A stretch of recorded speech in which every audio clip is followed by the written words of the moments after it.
Amkafaliana trano ijena ny tokantranonao manatitra ny araba indray tompo kilasy tompo vavy ary dia manasanao ampanajana anaraka ny fotoana ny fampalalam-baovao ito amin'ny fahitalavitra matv amin'ity aliny sabotsy fa 9 ny volana novambra 2024 ity. Manandanja amin'ny tany demokratika ny fifidianana, manana andraikitra amin'ny fampiakarana sy fanomezana asina ny fifidianana, ny mpikambana vaovao anivon'ny seni raha ny fanehoan-kevitra ataon'ny mpamakafaka politika Dany Rakotoson, Vola Ravoavy sy Tsiry Rakotoarson. Niandanja ny asin'ny fifidianana eto amintsika hoy ny mpamakafaka politika Dany Rakotoson. Vokatr'izay dia miena trano ny tany fandraisana anjaran'ny malagasy rehefa misy ny fifidianana, ny famoahana valim-pifidianana anaty fotoana fohy ara-dalàna ary tsy mitanila no andrasana amin'ny seni vaovao hoy Dany Rakotoson. Inona moa ny tena anton'ny ananganana seni? Ny tena anton'ny ananganana seni iny dia mba isian'le hoe ny safidim-bahoaka marina amin'ny resaka fifidianana. Tena mila verina eo moa ny tena noho ny zava-miseho eto amin'ny firenena moa matetika dia lasa ny asin'le fifidianana no tsy lasa tsisy asiny intsony zany le izy ary zay tsy fisian'le asiny zay no mahatonga indrindrandrindra ny mahambany ny taha-pifidianana eto amintsika dia ambany ny taha-pifidianana satria tsy misy fahatokisana an'le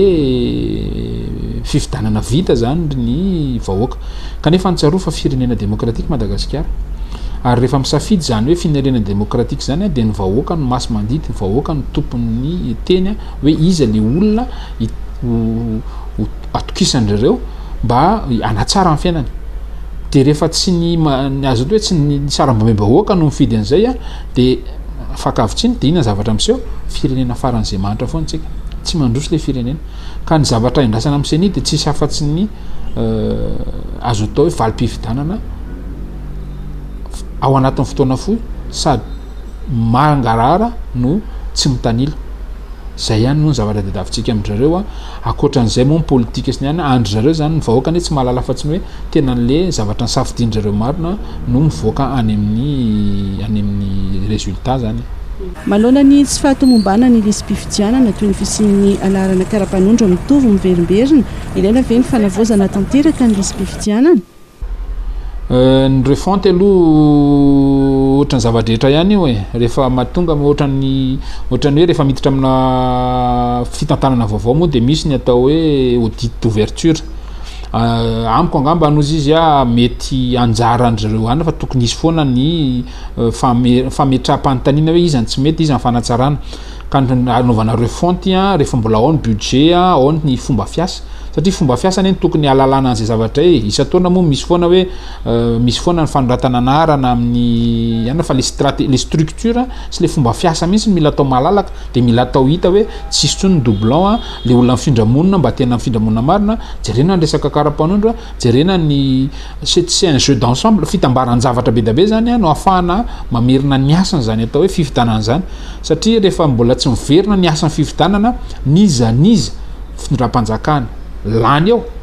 dia tadidio tsara fa tsy mbola hampandroso firenena ireo olona ireo.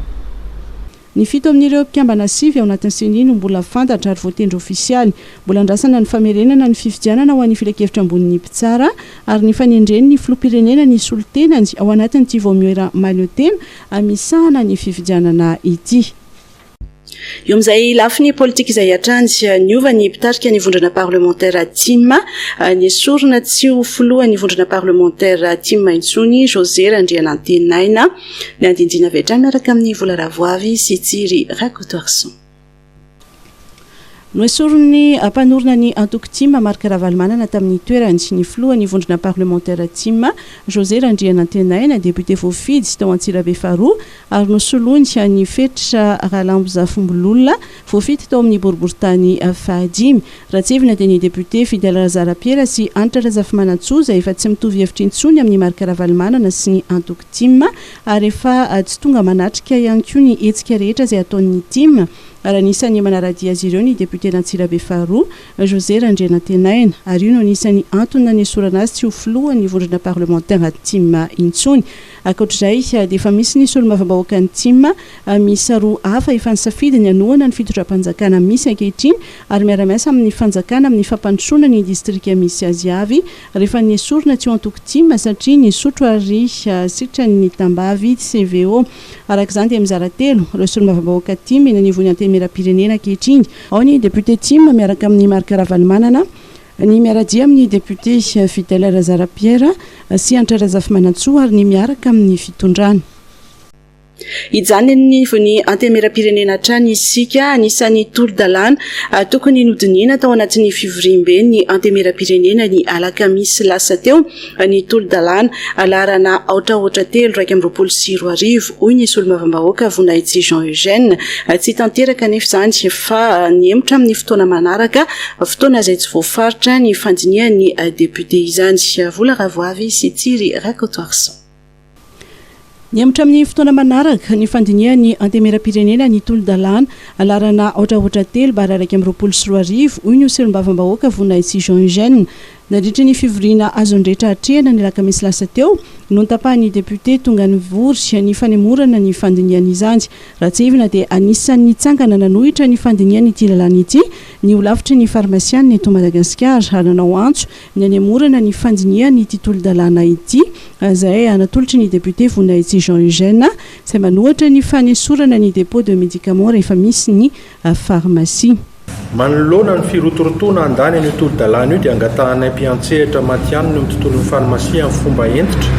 ny fampiatoana ny fandiniana azy. Antitra terinay etoana fa ny fanajana ireo fepetra fototra feny antom-pisian'ny farmasia no tandrovanay ho tombotsoan'ny marary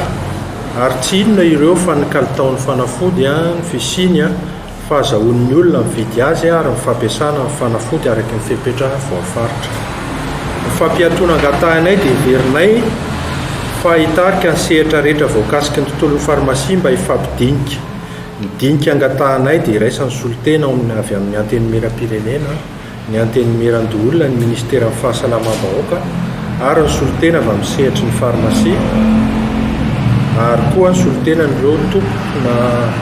tompo fivarotam-panafody na dépôt de médicament.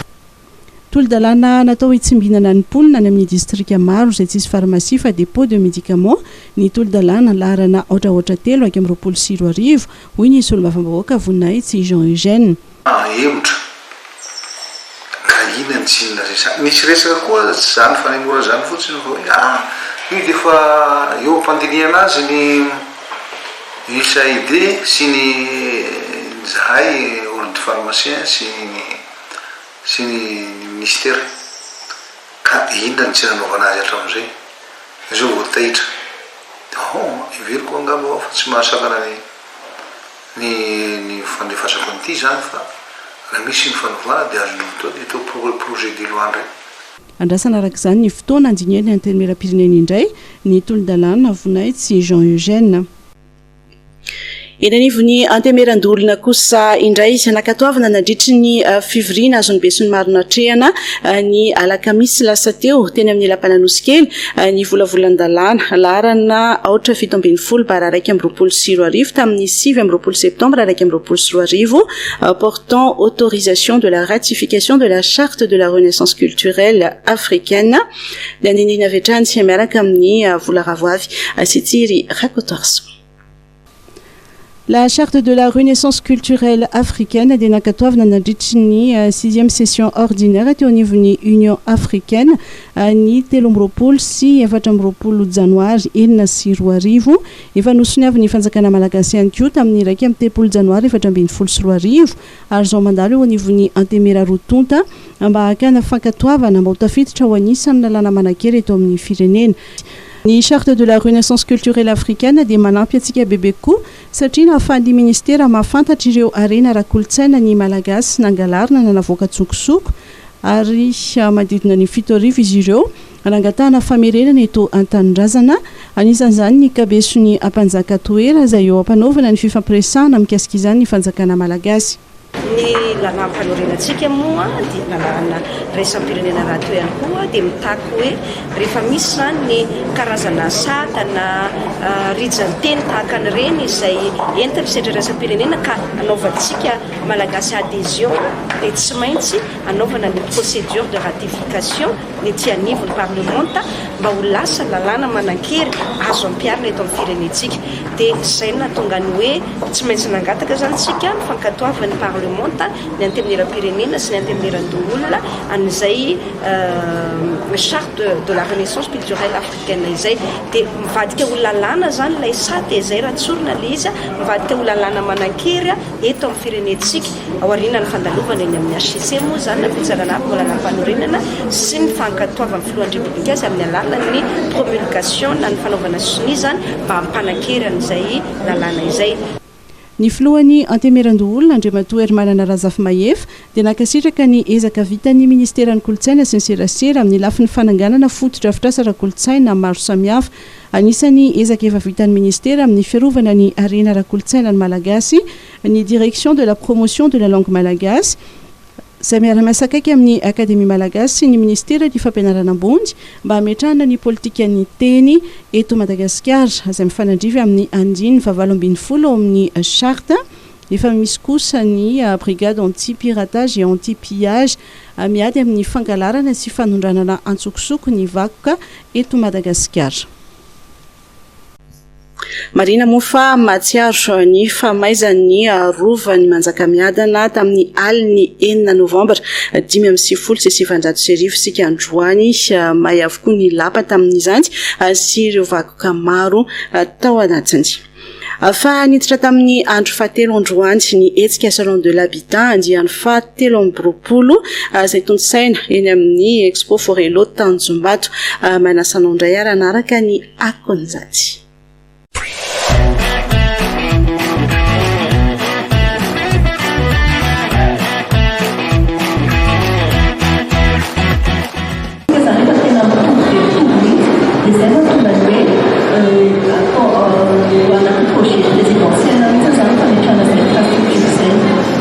Efa misy anankitelo efa eo amin'ny fanamboarana eto Analamanga, faritra Analamanga, distrika Antsimondrano, commune Manadrina. Ao zany efa misy anankiray efa eo amin'ny fanamboarana. Misy ihany koa Metsinanana, commune Fandramana.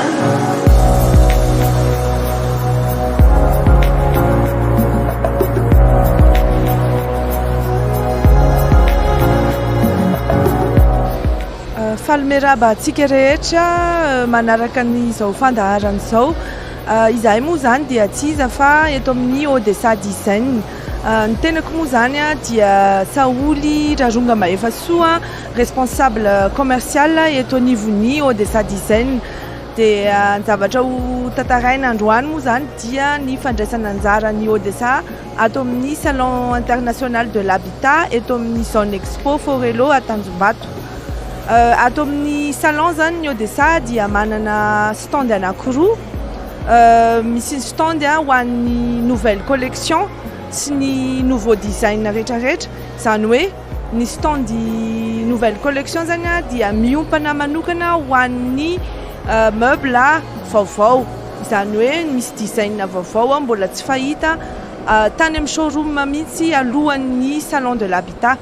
Dia raha ohatra zany nareo ka liana te ahitany zany hoe nouvelle collection any Odessa pour le mois de novembre zany dia asaina ho tonga aty amin'ny salon satria ny salon de l'habitat mbola mitohy androany sy rapitso tontolon'andro. Ilay stand faharoa kosany dia stand miompana manokana ho an'ny déstockage izany hoe misy promotion ho ana article maromaro toy ny housse de coussin, vase, tableau canvas, fitaratra, miroir isan-karazany izy ao na hatramin'ny statuette, tapis dia misy tolotra manokana goavana be mihitsy amin'ireo article antanisaiko ireo satria ahitana remise manomboka hatramin'ny 10% kely indrindra ary hatrany amin'ny 50%. Dia manasa antsika zany mandalo dia raha ohatra ka misy article mba miintéressé anareo ka te hanjifa an'izay anareo. Ny eo amin'le stand nouvelle collection moa zany dia atsina fa ahitanareo karazana dressing nouveau design zany hoe nouveau modèle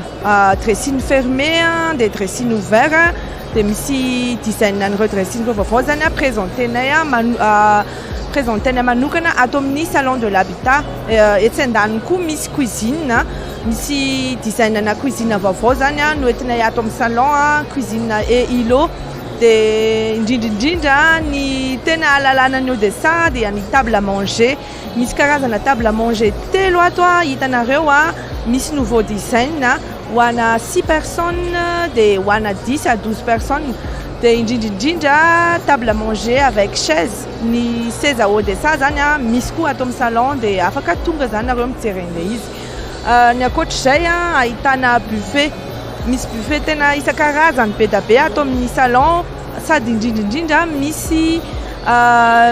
offre manokana ho an'ny salon zany hoe prix salon daholo le meuble rehetrarehetra nouvelle collection noentina manokana taty amin'ny salon. Ankoatran'ny salon de l'habitat ny Odessa dia hita eny Manakambahiny misy showroom anankiray ahitana ny Odessa dia ao anatin'io showroom io ahitanareo ny meuble rehetrarehetra vita Odessa. Dia misy ihany koa ny décoration isan-karazany zany hoe tsy ny meuble ihany zany no ataon'ny Odessa fa hatramin'ny décoration misy décoration murale tapis rehetrarehetra zany raha ohatra zany ka mahaliana anao na eo amina fotoana anaovana trano ianao ka mitady fanaingona isan-karazany dia ao amin'ny Odessa ahitana zany rehetrarehetra zany. Misy showroom faharoa ery amin'ny Akourdigue zany hoe ao anatin'ny enceinte ny centre commercial Akourdigue mihitsy misy anay fa tsy any ivelany zany hoe miditra ao anatin'ny enceinte ny Akourdigue zany mandalo amin'ny Jumbo dia mandeha dia somary ery amin'ny au fond couloir ery misy ny showroom faharoa ny Odessa.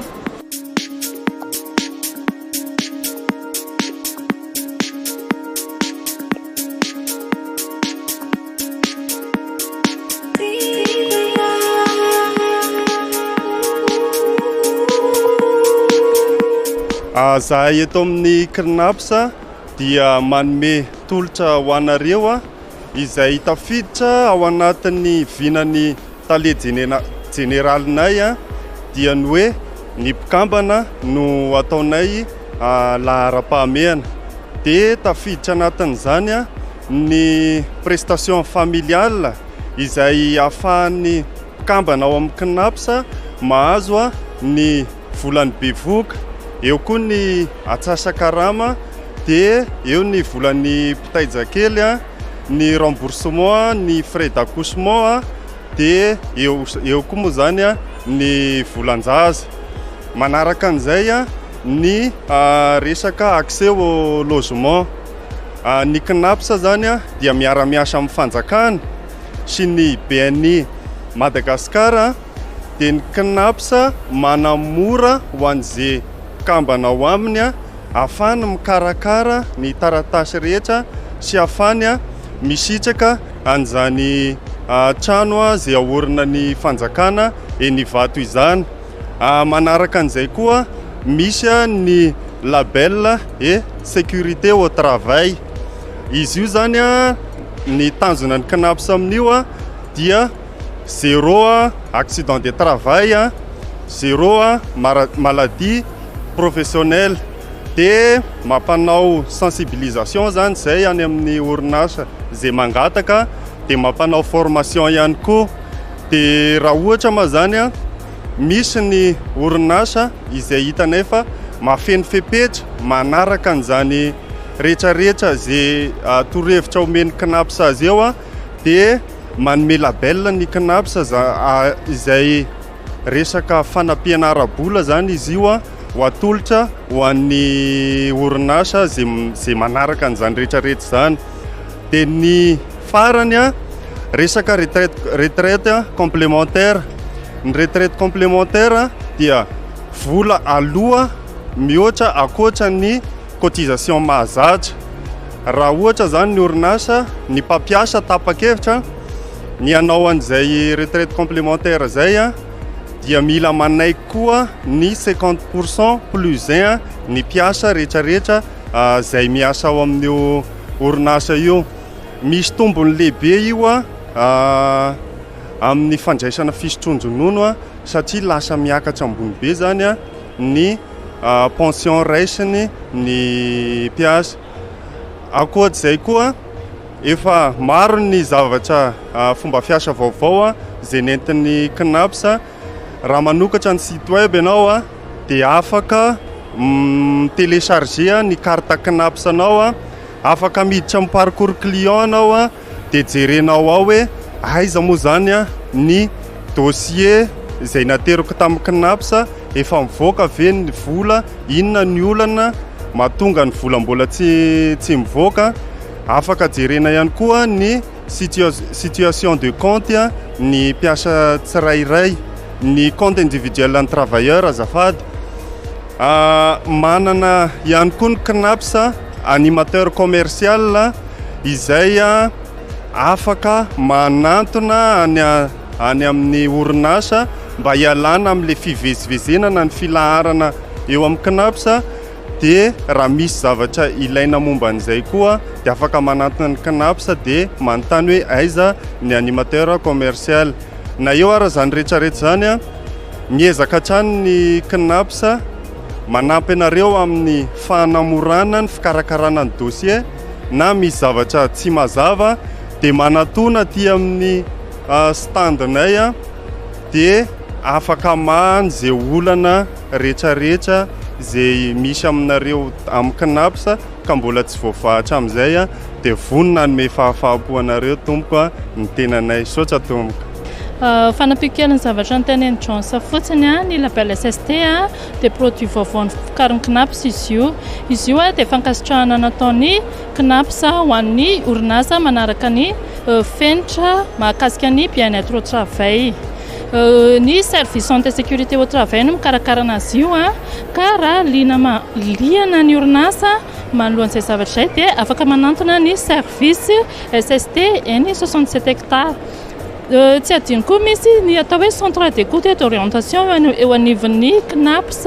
izay hita ny 67 hectares ihany koa. Manampy izy ireo ho an'ny olona very asa. Misy ny formation professionnelle ataon'izy ireo eo anivon'ny CNAPS dia afaka manantony eny ho antsika olona very asa.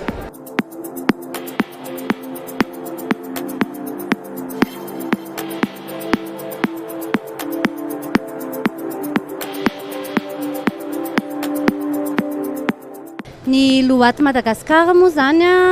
mandray anjara amin'ilay salon de l'habitat 2021. Voalohany ny loaty Madagasikara nandray tamin'ny karazana salon ohatran'izao Maria Nakofa nahazo coup de cœur ny loaty Madagasikara tamin'ny alalan'ilay tolotra Mobicab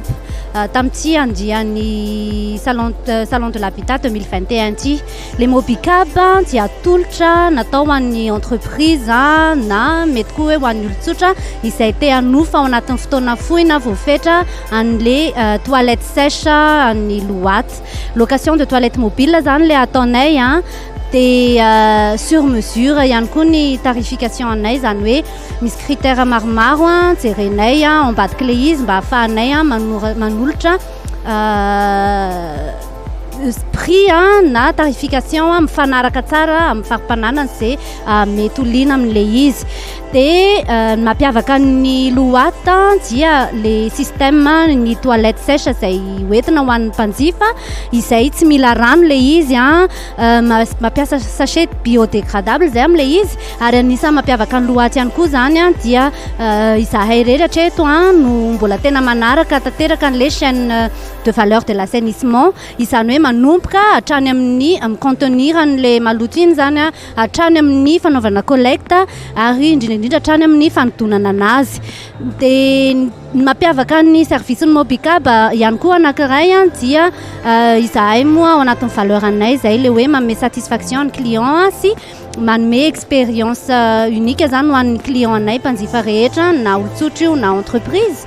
dia ao anatin'izay zany a misy service complet atolotra miaraka amin'le izy a mametraka olona zahay mametraka permanence amin'ny toerana zay ametrahana le toilette io rehefa manao location ponctuelle le olona dia miassurer tsara mihitsy zany a maintenance entretien sy ny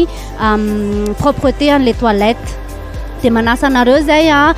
hitsidika ny stand ny loata stand 600 sy 601 fa afaka tonga nareo manantona mizaha manandrana mampiasa mihitsy an'le toilette ny loata Madagasikara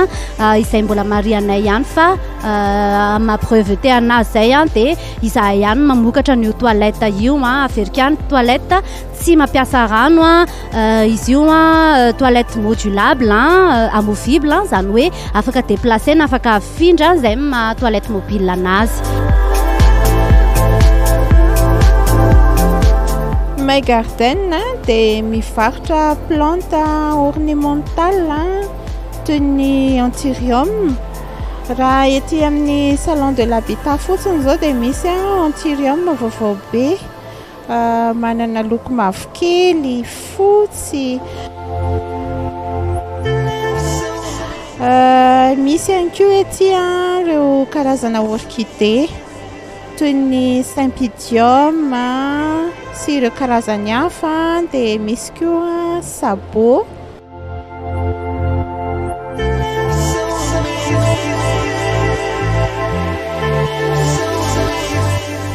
Ankoatran'ireo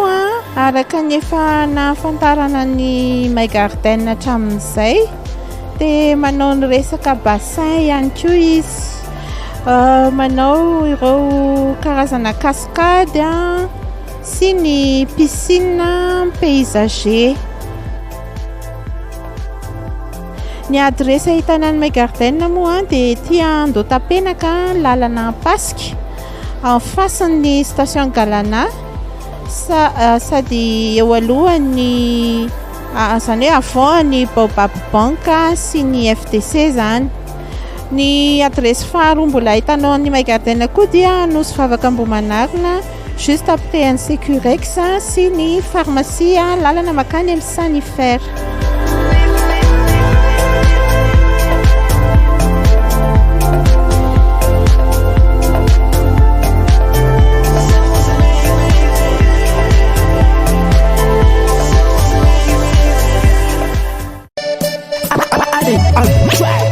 MaTV, Le Fred, Redi 7 vous présente Mad Max. Le vendredi 12 novembre à 19h, à l'hôtel Le Fred, Farawich. Animation DJ Daddy Cool. Point de vente MaTV en Kourjan et Le Fred à Farawich. Infoline 034 97 645 67. PAF 25 000 ariary. Misedra olana ireo mpiantsehatra amin'ny resaka tao-trano sy asa vaventina ny BTP sy amin'izao fotoan'izao raha ny nambara ny sindikany ity sehatra ity tao anatin'ny roa taona nisy ny valanaretina COVID-19 sy ny voka-dratsy izay nateraka izany dia sy any amafy ny tsindrina azo azy ireo na eo amin'ny lafiny fahatarany ny fandoavam-bola ataon'ny fanjakana fa indrindra moa ny resaka fiakaram-bidiny ireo materialy ilaina amin'ny fanorena misy ny antsoavo izay ataon'izy ireo amin'ny fitondram-panjakana. Jemima Daniela sy Tsiry Rakotoarso. Mandalo fotoan-tsarotra ny mpiantsehatra eo amin'ny lafiny tao-trano sy ny asa vaventy na ny BTP tao anatin'ny fiatrehana ny krizy ara-pahasalamana. Mahatratra 300 ireo orinasa mbola manana vola amin'ny fanjakana. BTP moa zany tamin'ny crise sanitaire iny dia tena sarotsarotra ihany satria teo zany misy ny retard de paiement au BTP zao ohatra tamin'le marché izay nataonay dia teo koa tena fiakarana be an'ny vidiny matière première tena misy fiatraikany BTP mihitsy taty aminay dia le izy andreo miakatra an'le vidiny le matière première nefa le marché tsy réalisable ny prix an'le izy zany hoe tena sarotsarotra be mihitsy zany le izy tamin'ny secteur BTP dia zay à peu près le izy no situation afaka lazaina en résumé. Ho an'ny fanamboaran-dalana ihany koa dia misy ny fahatarana amin'ny fandoavan'ny fanjakana ny vola ka amin'izao orinasa misy 300 no voakasika izany ary mitentina 730 miliara ariary izany. ny plan marchal moa araka tenentsika to be dabe ny marché be dabe marché mivoaka mamoaka marché daholo ny ministère rehetrarehetra ministère tsy fitatsy hoe tanisana eto moa zany namoraka daholo dia iny zany tena misy marina kofa araka tenentsika teo hoe indraindray lizy ohatrany hoe cadeau empoisonné indraindray tsy hoe atao généralité fa am'le hoe efa somary marefo zany l'entreprise niditra tamin'le plan marchal nefa mbola aveo koa mbola azo le problème de paiement dia misy mety tsara chanté satria tsara paiement nety fa nisy tena ohatrany forroté zao dia efa 12 mois tsy paye. Fa isan'ny olana mpiatsehatra eo amin'ny tao-trano sy ny asa vaventy ihany koa ny fisondrom-bidiny ireo fitaovana sy materialy amin'ny fanorenana toy ny vidiny vy sy ny simenitra izay tsy mitsahatra miakabidy. Olana nefa hoy ny syndicat ny BDP fa tsy misy ny révision de prix eo amin'ny fanjakana rehefa mahazo tsena iray izy ireo kanefa ny vidina materialy misy sondrom-bidy hatrany. Tsotra hoe mba amin'izao situation zao tena aloha tena asiana révision de prix satria tena tsy raha zao zany mitohy mety afaka enim-bolona mety tsy vitsy dia vitsy ny entreprise malagasy mbola hoe mbola velona fa mety entreprise mety hoe entre guillemets hoe filiale avy any ivelany izy zany hoe maison mère zany manampy anazy amin'ny trésorerie mety réserve mety velona fa raha hoe anao marché anao dia ataonao garantie ny tranonao ny tomobilinanao reny efa online banque mety vitsy tsony vitsy dia vitsy ny entreprise malagasy. Araka izany dia tokony hisy ny fepetra manokana momba ny fisondrodim-bidin'ireo materialy amin'ny fanatanterahana ny asa vaventy sy ny tao-trano. Nitondra fanazavana mikasika ny antony mampiakatra ny vidiny ireo materialy ilaina amin'ny fanorenana dia ny tao-trano sy ny asa vaventy toy ny vy indrindra fa ny simenitra moa ny sekretera-panjakana misahana ny tanàna vaovao sy ny trano fonenana Andriamatoa Gérard Andriamanoisoa atao anatin'izany tsy nonana marany fa miankina betsaka amin'ny tsena iraisam-pirenena izany sy noho ny fiakaran'ny saram-pitanterana iraisam-pirenena. Eny no resahana anisan'ny dinako tany Thomas na tany Ampory tamin'ny herinandro lasa teo jerevana hoe manahoana moa zany stockna ciment sy vy zavatra tsapa dia zao hoe ay isan-kerinandro dia misy bateau tonga roa anatin'ny ray volana isaky ny herinandro mitondra ciment eto ary lay miakatra be dia be ny filana ciment resahako teo satria raha telo taona farany zany tamin'ny président amin'izao fotoana zao dia niakatra voeny mihoatra ny fanafarana simenitra noho nyreo ezaka amin'ny fandrina fototra fabiabe amin'izao fotoana zao niakatra ny amin'ny 600 000 tonnes mahery ihany zany amin'ity taona ity misy manafarana ka ny zavatra lehibe hita zany dia tsy voafehintsika eny amin'ny lafy fitaterana iraisam-pirenena io tena mampiakatra ny vidiny ciment satria ao amin'ny lafy fitaterana iraisam-pirenena io dia na ny programme ny bateau na ny koan'ny affrétement fi tena anatin'izay dia tsy voafehy foana io tena mampiakatra ny ciment ka tsy dia le stock taloha akory hoe miakatra io fa na ny produit vaovao hita tonga teo zany dia fantatra hoe misy foana ny produit ciment mihitsy fa le vidiny amin'ny sehatra iraisam-pirenena mihitsy amin'le fandrarana no tena mampiakatra ny ciment fa misy ezaka diavana vahaolana amin'ilay hoe milahatra le bateau ka mandoa karazana hoe redevance amin'ilay janonany eny am'ranomasina aloha amin'izao fotoana zay aritsika jerevana iny fa ny zava-dehibe tokony dinihana dia fotoana zany zao araka ny teny filotenena ananganana amin'izay le cimenterie malagasy satria raha izao no mitoy dia ohatrany matiatoka ihany tsika raha isedran'izay vidina simenitra sy vy amin'ny sehatra iraisam-pirenena zany ka zay fampiroboana ny famokarana ciment tao toerana zay ny vahoana mikasika ireo orinasa amin'ny lafiny tao-trano sy ny asa vaventy kosa indray dia nitondra fanazavana mikasika izany sy ny ministra ny asa vaventy sy nambarany fa nisy tokoa ny fahatarana teo amin'ny fandoavana izany saingy misy ny anton'izany sy fanampanazavana ao anatiny ity fanadihadiana ity. Misy amin'ireo orinasa niara-ny asa tamin'ny fanjakana amin'ny fanamboaran-dalana no tsy nanao ny asany araka ny tokony ho izy sy ny fifanarahana. Nisy ihany koa ireo tena tsy nanao mihitsy. Antony nanatanterahan'ny fanjakana fanadihadiana sy fitiliana manokana ary nampiaitona mihitsy ny fandoavam-bola raha ny fanazavana nentiny ministry ny asa vaventy nambarany fa misy vola ao amin'ny compte-ny fer na ny fikojakojana ny lalam-pirenena izay mitentina 7,500 lavitra isary ary ny 100 amin'io ihany no trosa tokony alohan'ny fanjakana amin'ireo orinasa ireo. Ny fonds routier dia manambola 7,500 lavitra isary ny vola ao anaty compte-ny fonds routier ao amin'ny trésor eo. 9,500 lavitra isary fotsiny na 100 n'ilay vola ananany fonds routier ny tokony aloha amin'ireny orinasa ireny. Raha tadiditsika tsara dia nisy ny fitiliana izay natao voatery tsy maintsy natao. Ny antony ary averiny eto fa mazava tsara ny antony nanajanonana aloha zany ny fandoavana n'ireny vola ireny. Rehefa noazavaiko fa tsy resaka ara-bola fa rehefa nandeha ny fitiliana intelo miatonta mba tsy hitenenana hoe tsy ampy ny fitiliana, nandeha ny inspection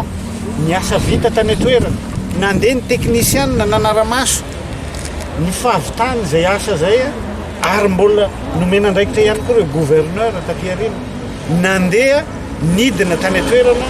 nanara-maso hoe nanahoana ny asa vita tamin'ireo fifanarahana rehetrarehetra izay natao tamin'ny fonds routier. Zavatra hita ankehitriny dia betsaka tamin'ireo fifanarahana ireo ny sady tsy vita araky ny tokony ho izy ny asa, tsy nanaraka amin'ny fenitra tokony ho arahana ny asa, ary indrindrandrindra dia misy ara ny asa izay tsy hitataratra kory tany amin'ilay toerana izay nijerena.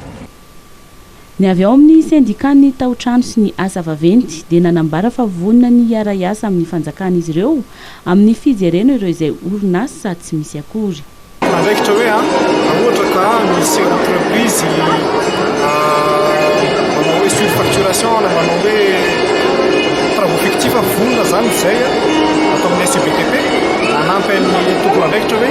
izy ireo entreprise ireo dia na zay no hoe apporno solution technique zay na olombelona zany amin'ny personnel anampy amin'ny tompony andraikitra jeran'izay fa mangatany hoe izy entreprise miasa tsara tsy tafiditra anatin'izay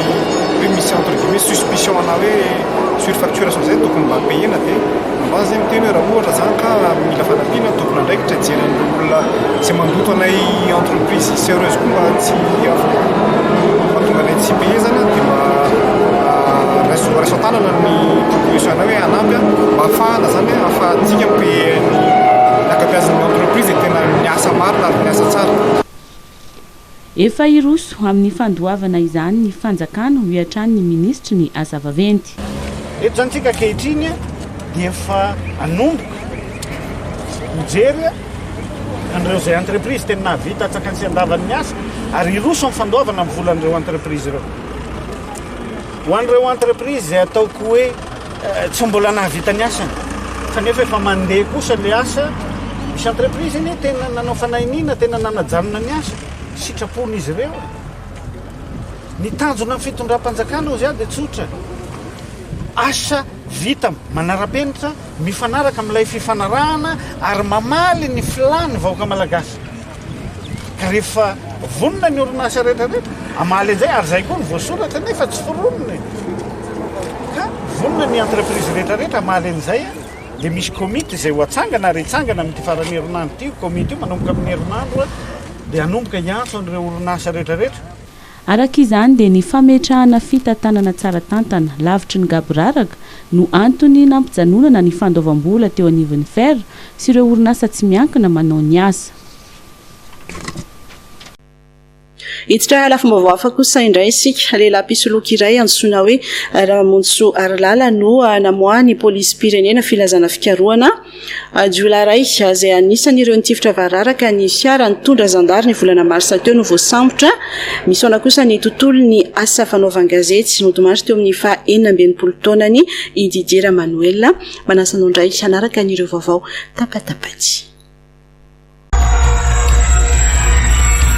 lehilahy mpisoloky iray antsoina hoe raha mamonjy soarylala no namoahany polisy-pirenena filazana fikaroana araka ny fampitam-baovao dia nakavaritsindro tamina orinasa iray izy ary nalohany ny vola tamin'ny voalohany rehefa zatra azy ilay orinasa dia nanomevary milanja 3 taona ary niandry ny vola tany amin'ny banky sady tsy nalefa nitiranga ity anefa ny vola no nanjavina ny entana izy raha teo tsy hita intsony teny itosy no adresy farany nahitana azy iangaviana izay manam-baovao momba ny raha mamonjy soarylala mba hampandreny mpitandro filaminana akaiky azy indrindra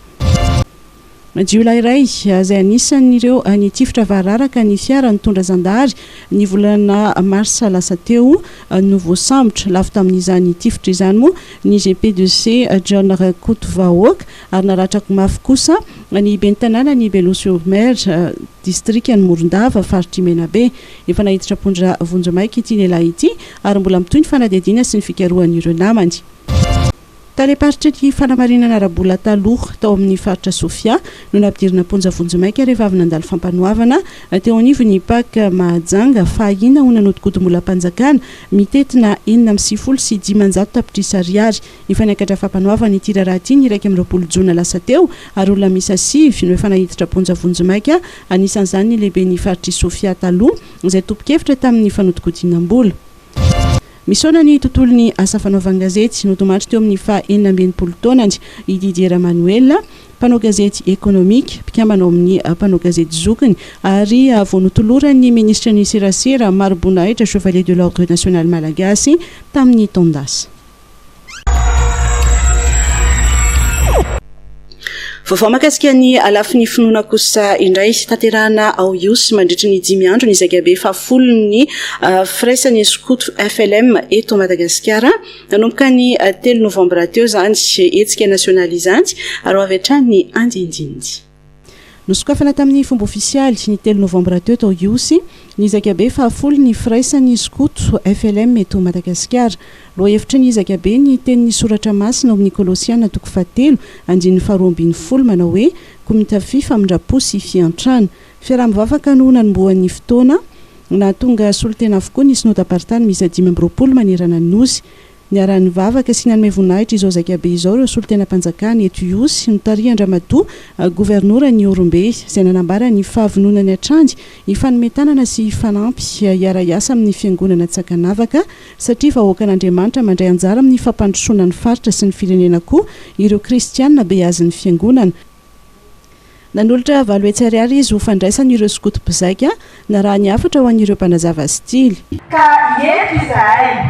dia mbola misaotra no manao fahavononana trany amin'ny fiaraha-miasa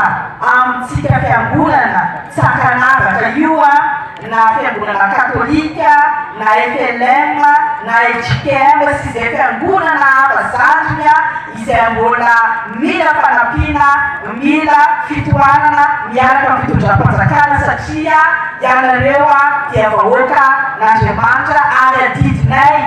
ny mijery sy manampy anareo kristiana tsirairay avy. Ireo rehetra nandray fitenenana dia samy naneho ny mahazava-dehibe ity zagabe ity sy ny fanabeazana skoto atily sy mpanazava ato amin'ny FLM fianarana ny soratra masina ao amin'ny baiboly fifampizarana traikefa sy fahaiza-manao ao anatin'ny fifaliana sy firahalahiana fitiavana ny mpiarabelona sy ny tanindrazana no anabeazana ireto tanora ireto ary tsara sy matotra ny fiara-miasa ny fitondram-panjakana sy ny fiangonana FLM ao anatin'izany. Nanome hena tokoa ianao ny hena fisaka nanome vola ianao ny vola taratasy fa reo teninao izay nomenao tompo sy ampiara-miasa aminao tonga lalina ty amponay ary afaka velona entinay mamindra eo amin'ny fitiavana ny tanindrazana makasitraka ara-matomboka velera sy mpiara-miasa aminao. Aritra 5 andro moa ity zakabe fa folony FSFLM atao eto Orombe ity ahitana tily sy mpanazava 2 mahery avy amin'ny synodam-paritany 5 eto Madagasikara. Lafam-baovao afa-bitsy kosa indray andalam-pamarana ireo pitsopitsony rehetra amin'ny asa fanamboarana ny kianjan'ny Barea ny orinasa sinozy amin'ny ndraikitra n'izay asa izay. Mifanindry andalana amin'izany dia efa eo am-panomanana ny rafitra manokana hitantana ny kianja ireo tompona ndraiky mpanjakana. Mandra-piandra ny fitsanganana izany moa dia ny fiadidiana ny Repoblika amin'ny alalan'ny sekretera mpanjakana medidiny ny tanàna vaovao sy ny toeram-ponenana no isana n'izay fitantanana ny kianjan'ny Barea Mahamasina izay nandinjiny avetrany.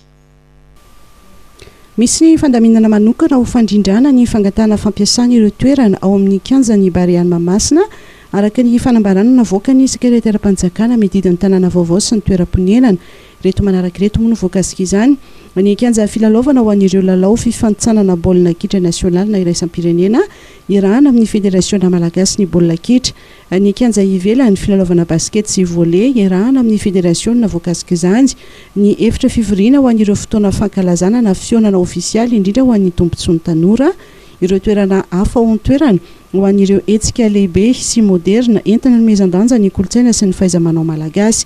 Ny fangatana rehetra dia atao an-taratasy ofisialy amin'ny Andriamatoa sekretera mpanjakana misahana ny tanàna vaovao sy ny toeram-ponenana farafatarany 7 andro mialohan'ny ampiasana ny toerana. Ny valin'ny fangatana dia miankina amin'ny fandrindrana ny asa famaranana sy fantsiana isan-karazany atao ao an-toerana. Ny antony fangatahana ampiasana ny toerana ary ihany koa amin'ireo fangatahana efa nipetraka teo aloha. Tafiditra ao anatin'ilay hetsika Fit for Life izay natokany UNESCO ity volana novambra ity ho volana fanentanana ao amin'ny fietsehany rehetra mba hampiroboroboana ny fitovian-jo, ny fizakantena ary ny fandraisana anjarany rehetra ao anatiny sy amin'ny alalan'ny fanatanjahantena. Ravetrany ny andinjinjy. Ireo mpisehatra rehetra eo amin'ny sehatra ny fanatanjahantena, ny fanabeazana, ny fahasalamana, ny tanora ary ny fampiroboroboana ny fitovian-jo no ezahana entanina ao anatin'ity volana ny fanentanana karakarain'ny UNESCO ity. Nampitondraina ny lohahevitra hoe fanamafisana ny fitovian-jo ao anatiny sy amin'ny alalan'ny fanatanjahantena no lohahevitra amin'izany hetsika izany izay mifanindry andalana amin'ny fanomboany ilay tetikasa Fit for Life sy hetsika iraisam-pirenena hafa toy ny andro iraisam-pirenena ho an'ny famongorana ny herisetra amin'ny vehivavy izay ankalazaina amin'ny 5 ny volana novambra izao. Anisan'ny tanjona voalohany sy amin'izao hetsika izao ny fanakambanana ireo hery rehetra sy fampiroboroboana ny fanatanjahantena mba ahafahana manorina tontolo vaovao tsara kokoa. Fomba roa no ahafahana mandray anjara amin'ity hetsika fanentanana ity. Ny voalohany dia ny fanapariahana ny afatra apitain'ny UNESCO amin'ny alalan'ireo tamazotra tserasera samihafa. Ny faharoa kosa dia ny fanentanana ireo tanora 18 ka hatramin'ny 5 taona handray anjara amin'ny fifananana fakantsary Fit for Life ny 15 oktobra ka hatramin'ny 15 novambra no anatontsana ny fifaninanana. Ny voalohan'ny volana novambra ka hatramin'ny 30 ny volana novambra kosa ny fanentanana amin'ireo tambazotra tserasera samihafa. Ny farana teo ihany koa ny fotoanan'ny fampahalalam-baovao tamin'ity alina ity famelohan'ny ifanaovantsika veloma tanteraka dia mba-tsahivina fa misokatra ho an'ny sidina iraisam-pirenena manomboka androany ny sistany Madagasikara. Efa nisy moa ny fepetra samihafa izay nataony fitondram-panjakana hoentina indrindra miaro amin'ny mety ho fidirana na fianahan'ny valanaretina Covid-19 eto Madagasikara amin'izay alalan'ny fisokafan'ny sistany izay sinazanatra izany dia miantso ny rehetra ihany koa ny fitondram-panjakana amin'ny alalan'ny ministera ny fahasalamana mba homailo ihany koa hampiatratrany ireo hetsika sakana rehetra mety iarovana amin'izay fidiran'ny valanaretina Covid-19 izay. Izay no ela fa mametraka ny veloma mandrapitafa indray tompo kilasy tompoko vavy.